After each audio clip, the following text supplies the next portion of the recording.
Bom dia, 28 de junho. Puxa, esse ano é quase a metade vivido, né? Já pensou como o ano está passando rápido?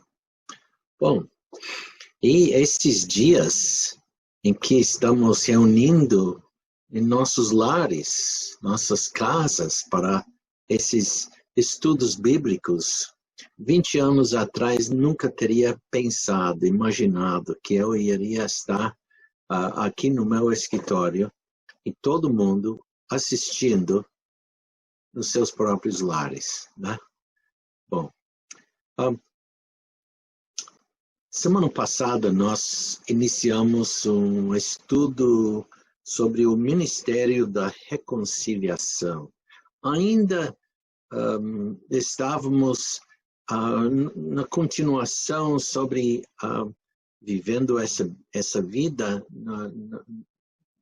no escuro desse mundo, né?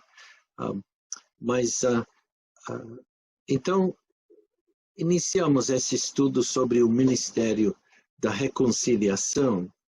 E reconciliação, o Ministério da Reconciliação, é mencionado várias vezes, e especialmente em 2 Coríntios, capítulo 5, que nós iniciamos semana passada lendo. Eu quero fazer isso de novo. 2 Coríntios, capítulo 5, lendo, começando com o versículo 17 até versículo 1 do capítulo 6, tá? Então, 2 Coríntios, capítulo 5, versículo 17 até versículo 1 do capítulo 6. Então, vamos ler. Assim que, se alguém está em Cristo, nova criatura é. As coisas velhas já passaram, eis que tudo se fez novo. E tudo isto provém de Deus, que nos reconciliou consigo mesmo por Jesus Cristo, e nos deu o ministério da reconciliação.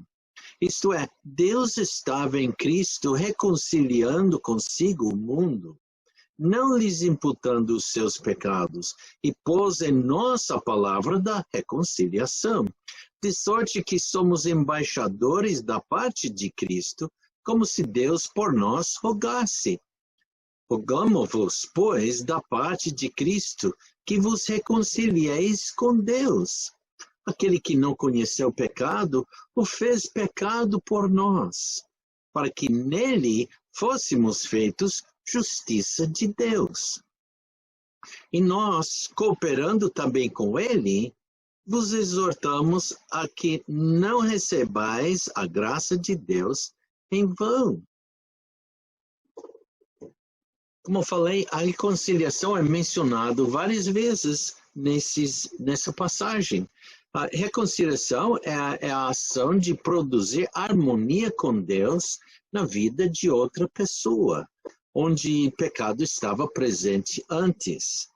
Vimos também que, para aqueles que são perdidos, esse ministério conta em si a proclamação do Evangelho. E daí fomos para Atos capítulo 1, versículo 8, e esse versículo cita o Senhor dizendo-nos que quando recebermos poder do alto, seremos testemunhas até os confins da terra. Proclamamos o Evangelho àqueles que são filhos das trevas, como nós éramos no passado, para que possam ouvir, crer e se converter e ser salvos.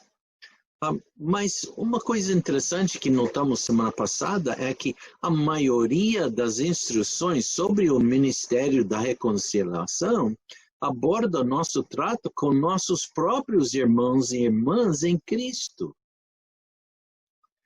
Porque isso também faz parte do ministério, do nosso serviço. Devemos estar sempre pensando um ao outro, ajudando, né?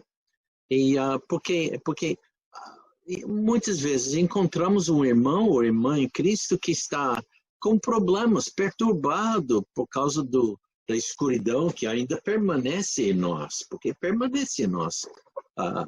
Somos pecadores, então permanece em nós o escuro. Então, nossa responsabilidade é pensar e ajudar um ao outro. E vimos que em 1 Coríntios capítulo 3, 1 a 3, que há crentes carnais, quer dizer, crentes que não estão andando na luz, mas são crentes. E vimos que os crentes carnais são bem diferentes do crente espiritual, porque o seu alimento é diferente. O crente carnal precisa de leite, não entende? Carne é como uma criancinha que nem tem dentes, ou só tem dentes de frente e nada de trás para então mastigar. Então não dá. O crente carnal precisa de leite. Crentes espirituais precisam de carne. A ocupação de suas mentes é diferente também. As mentes carnais estão ocupadas com pessoas. Mentes espirituais ocupam-se com a verdade. A sua conduta é diferente. Os crentes carnais andam como homens do mundo. E crentes espirituais andam no Espírito de Deus e vão andando na luz. E daí fomos para Hebreus capítulo 5, versículos 1 a 14. E vimos que o estado carnal de muitos crentes exige o ministério de reconciliação. Muitas vezes eles não estão capazes de, ou sem ajuda, não vão procurar reconciliar-se com Deus. Mesmo que são crentes, eles sabem, eu vou para os céus, tudo bem. Não, não é tudo bem. Né? O escritor do livro aos Hebreus nos exorta a dar atenção a esse ministério de reconciliação, para ajudar a reconciliar as pessoas com Deus. E deixou 3 partes da exortação em Hebreus capítulo 10, versículos 19 a 25, e vimos nossa responsabilidade. Devemos nos aproximar de Deus, devemos manter firme nossa fé e devemos considerar um ao outro. Achado no versículo 19, 22 a 23 e 24. E lá nós também vimos, nós vimos no versículo 25, vamos lá, Hebreus capítulo 10, Hebreus capítulo 10, eu não vou entrar em detalhes, mas Hebreus capítulo 10, enquanto que estão indo lá, versículo 25 diz, não deixando nossa mútua congregação, como é costume de alguns, antes admoestando-nos uns aos outros, e tanto mais, quanto vedes que se vai aproximando aquele dia.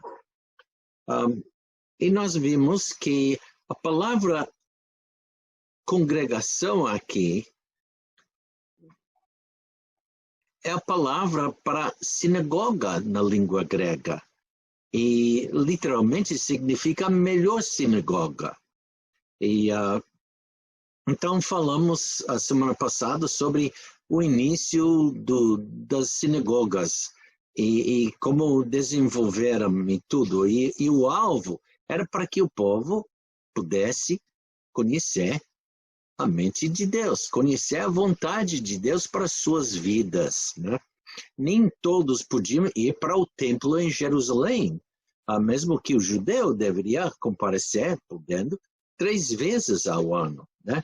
Mas só tinham um templo em Jerusalém, morando em qualquer outro país, qualquer outra parte de Israel, a terra de Israel, não podia ir cada dia para Jerusalém, é uma viagem, né?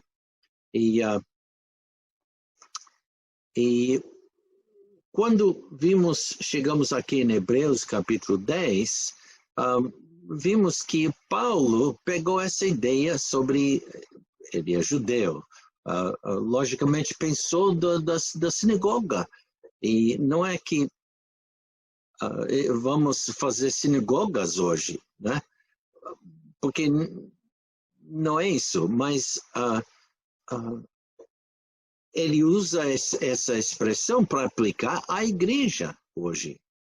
E onde quer que o povo cristão seja encontrado, devemos nos encontrar com nossos irmãos em Cristo, com o propósito de ministrar um ao outro e exortá-los, tudo isso, né? E por isso chegamos então ao versículo 25, não deixando nossa mútua congregação, como é costume de alguns, mas admoestando-nos uns aos outros. E fomos ver a palavra admoestando ou admoestar, né? E notamos que essa palavra é a mesma que encontramos em João 14, em referência ao Espírito Santo. E isso é interessante também, porque ele foi chamado ao nosso lado pelo Cristo, para ficar ao nosso lado, nos ajudando. E por isso ele vive em nós. Ele habita em nós, está ao nosso lado para nos ajudar. E nós também devemos estar ajudando um ao outro. E ele também diz aqui nesse versículo, e tanto mais, né, antes admoestando uns aos outros, e tanto mais quanto vedes que se vai aproximando aquele dia. O escritor de Hebreus está nos avisando que um dia cada crente vai prestar contas ao Senhor por sua atividade de ministrar um ao outro. E o Senhor tem nos equipado para isto, né? E vimos também Judas, versículos 20 a 25, e depois passamos para Romanos 15, versículo 14, e notamos que na história da igreja, o ministério da reconciliação é visto muito. E então, Paulo, em Romanos 15, 14, Paulo elogiou os crentes romanos por sua prontidão por ter participado nesta obra. E seria bom irmos para Romanos para ler esse versículo. Romanos capítulo 15. Romanos capítulo 15. Romanos capítulo 15.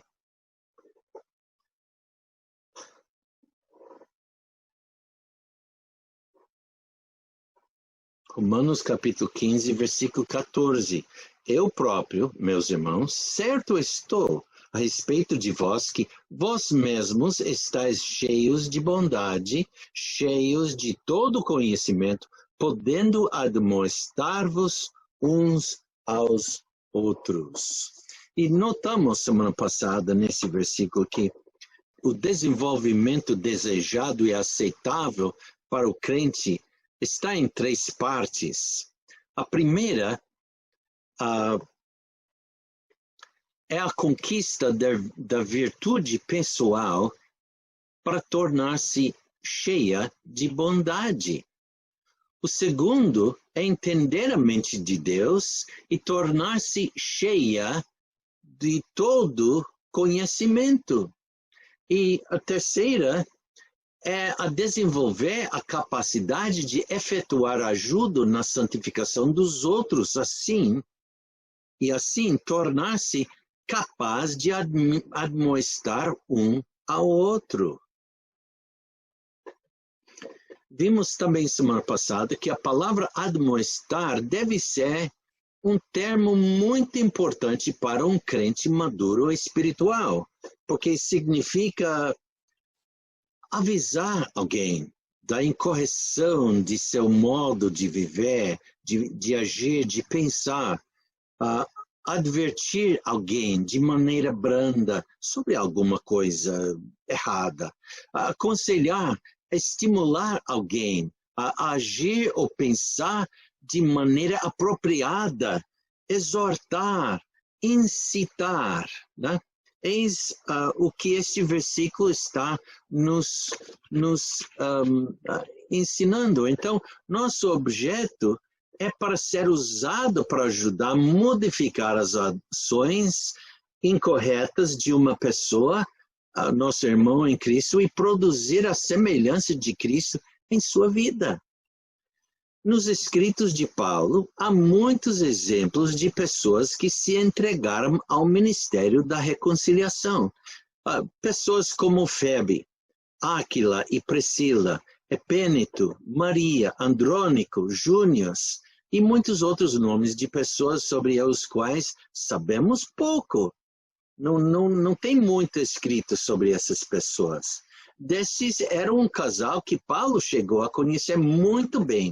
E falamos um pouco sobre Áquila e Priscila semana passada. Eles foram excelentes exemplos do ministério da reconciliação. Paulo os encontrou em Corinto. E nós vamos ler isso novamente. Vamos para Atos capítulo 18. Atos capítulo 18. Versículos 1 a 3, nós lemos. E depois disso, partiu Paulo de Atenas e chegou a Corinto, e achando um certo judeu por nome Áquila, natural do Ponto, que havia pouco tinha vindo da Itália, e Priscila, sua mulher, pois Cláudio tinha mandado que todos os judeus saíssem de Roma, juntou-se com eles. E como era do mesmo ofício, ficou com eles e trabalhava, pois tinham por ofício fazer tendas. Áquila e Priscila, um casal judeu, eram fabricadores de tendas. Paulo também era do mesmo ofício. Ele decidiu ficar com eles, trabalhando junto com eles, ele trabalhou ao lado deles enquanto estava em Corinto, fundando a primeira igreja lá. Depois de 1 ano e meio, Paulo foi impelido de sair de Corinto, viajar para Éfeso. Aquila e Priscila o acompanharam, pois, como nós lemos, parece que eles fizeram mudança para a mesma cidade, Éfeso. Então vamos ler versículos 18 a 22. 18 a 22. E Paulo, ficando ainda ali muitos dias, despediu-se dos irmãos e dali navegou para a Síria, e com ele Priscila e Áquila, tendo rapado a cabeça em Cencreia, porque tinha voto. E chegou a Éfeso, e deixou-os ali. Mas ele, entrando na sinagoga, disputava com os judeus. E rogando-lhe eles que ficasse com eles por mais algum tempo, não consentiu nisso. Antes se despediu deles, dizendo: é-me de todo preciso celebrar a festividade que vem em Jerusalém, mas, querendo Deus, outra vez voltarei a vós. E partiu de Éfeso. E chegando a Cesareia, subiu a Jerusalém e saudaram a igreja, desceu a Antioquia. Nem ficou muito tempo em Jerusalém. Então, Paulo não ficou muito tempo em Éfeso, dizendo que tinha de continuar sua viagem e, enfim, chegar em Jerusalém para celebrar uma das festas ao Senhor. As festas encontramos em Levítico capítulo 23. A 7. Não é dito para nós qual festa. Poderia ter sido Páscoa, né? Poderia ter sido também a festa das trombetas, ou a festa dos tabernáculos, né? Nós não sabemos, não foi dito. Enfim, deixou Áquila e Priscila na cidade de Éfeso, onde eles tinham mudado. Isso foi mesmo um planejamento divino. O Senhor tinha alguma obra para este casal lá. E veremos isso em versículos 24 a versículo 28, ou 24 a 26, né? Então, nós lemos aqui, e chegou a Éfeso um certo judeu chamado Apolo, natural de Alexandria, homem eloquente e poderoso nas Escrituras.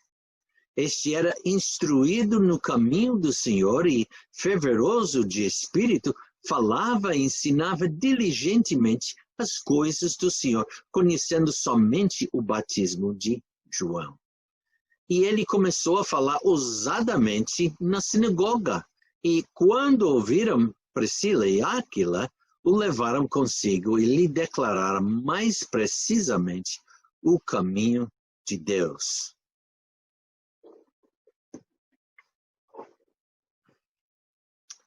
Logo esse homem, depois que Paulo saiu, logo esse homem chamado Apolo, também um judeu, chegou a Éfeso. E encontrou com Áquila e Priscila. Parece que eles estavam até esperando por ele. Ele era como diz, um homem eloquente. Provavelmente, mesmo assim, era um homem um crente relativamente novo, mas fervoroso e querendo servir. Tinha um bom conhecimento do Velho Testamento e das profecias acerca do Messias de Israel. Obviamente, era um homem chamado para servir Deus nas igrejas, mas faltou algo essencial no seu treinamento, uma compreensão mais perfeita do caminho de Deus. Ele precisava umas correções ou adições de sua doutrina. E foi esse casal, Áquila e Priscila, que gastaram mais de um ano com Paulo, aprendendo dele. E Deus usou-os para ajudar a instruí-lo nas áreas do seu conhecimento que faltava, especialmente sobre o batismo do Espírito Santo. Eles o ajudaram a preparar para o serviço futuro. E nós sabemos pelos outros lugares, ele chegou a ser um pastor na igreja de Corinto. Homem eloquente, homem que conhecia bem a palavra de Deus. E notou que quando ele chegou lá em Éfeso, logo estava encontrado onde? Na sinagoga, pregando. Agora, os próximos 2 versículos nos mostram o que ele fez depois que eles o ajudaram. Vamos ler agora versículos 27 e 28. Querendo ele passar a Acaia, o animaram os irmãos e escreveram aos discípulos que o recebessem, o qual, tendo chegado, aproveitou muito aos que pela graça criam, porque com grande veemência convencia publicamente os judeus, mostrando pelas Escrituras que Jesus era o Cristo, o Messias, o ungido, aquele que viria, ou que veio justamente para salvar o mundo. Né? Áquila e Priscila entenderam o ministério da reconciliação. E aqui estão alguns testemunhos posteriores de Paulo sobre eles. Vamos para Romanos agora, capítulo 16. Romanos, capítulo 16. Romanos, capítulo 16, eu quero ler versículos... bom, vamos começar com o versículo 1, mas vamos até versículo 5, então vamos focar nossa atenção nos versículos 3, 4 e 5, tá? Recomendo-vos, pois, Febe, nossa irmã, a qual é serva na igreja que está em Cencreia, para que a recebais no Senhor como convém aos santos e ajudeis em qualquer coisa que de vós necessitar, porque tenho hospedado a muitos, como também a mim mesmo. Saudai a Priscila e a Áquila, meus cooperadores em Cristo Jesus, os quais pela minha vida expuseram as suas cabeças, o que não só eu lhes agradeço, mas também todas as igrejas dos gentios. Saudai também a igreja que está em sua casa. Parece que Paulo está dizendo que eles fizeram algo a risco das suas próprias vidas que ajudou todas as igrejas daquele tempo. Imagina. Agora vamos para 1 aos Coríntios, capítulo 16. 1 aos Coríntios, capítulo 16, e vamos ler versículo 19. 1 aos Coríntios 16, 19. As igrejas da Ásia vos saúdam. Saúdam-vos afetuosamente no Senhor, Áquila e Priscila, com a igreja que está em sua casa. Então,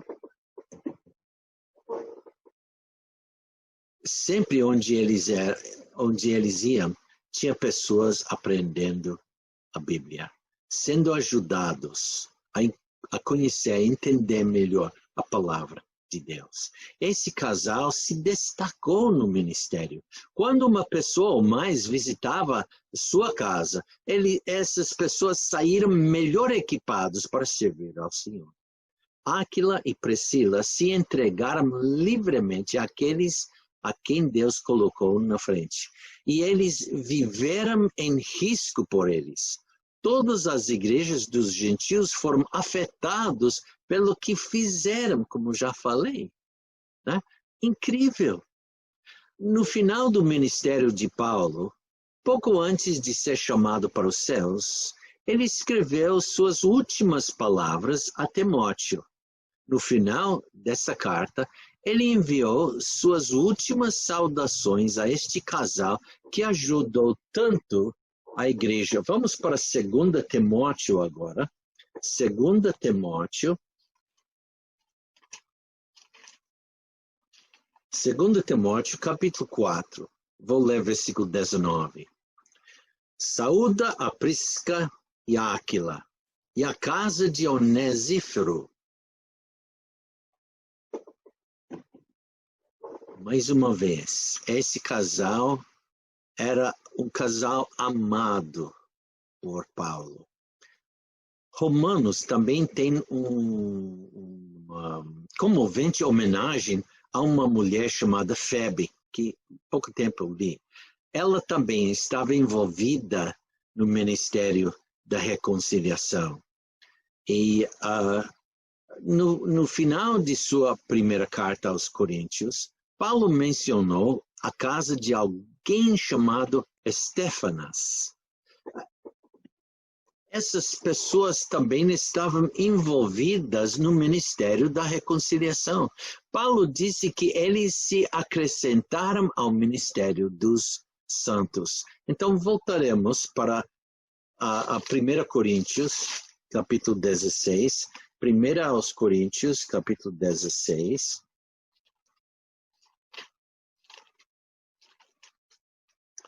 1 aos Coríntios, capítulo 16. Agora vamos ler versículos 15 a 18. Agora vos rogo, irmãos, sabeis que a família de Estéfanas é as primícias da Acaia e que se tem dedicado ao ministério dos santos. As primícias, primeiro que aceitou Cristo na Acaia.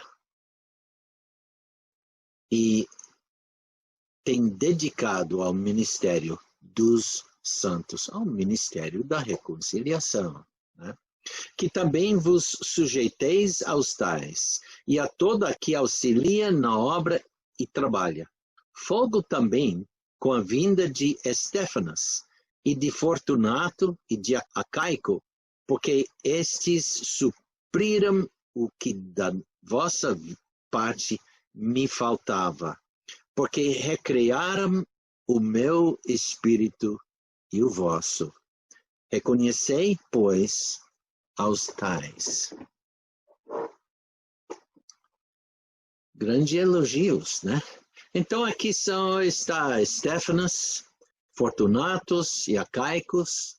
Nós não os conhecemos, mas o povo de Corinto sabia, conhecia bem estes. Eles se entregaram ao ministério da reconciliação. E sabe, irmãos, nós deveríamos também nos aplicar ao ministério da reconciliação. O mundo pode nunca saber o que estamos fazendo, mas Deus sabe. Então, irmãos, nós chegamos ao fim desse estudo sobre a reconciliação, né? Ao estudarmos juntos, vimos o desígnio do nosso amoroso Pai Celestial em relação às nossas trevas. Ele nos fez filhos da luz. Então, ele nos levou de volta às trevas para que possamos alcançar as pessoas por seu nome. E lembra-se, não só alcançar as pessoas que não conhecem nosso Salvador, mas para também ser ajudantes dos nossos irmãos em Cristo a continuarem de andar com Cristo, se mantendo em boa comunhão, tanto com Cristo como também conosco. Somos pessoas designadas por Deus, e Deus está nos mantendo em forma para fazer tudo o que Ele exige. Que Deus seja louvado. Vamos orar. Pai, obrigado pelo privilégio de olhar mais uma vez nessa tua palavra, vendo nesse assunto o ministério da reconciliação, Pai, que seremos sempre conscientes da nossa responsabilidade perante o mundo e também perante nossos irmãos em Cristo. Pedimos isto, Pai, no nome de Cristo Jesus. Amém.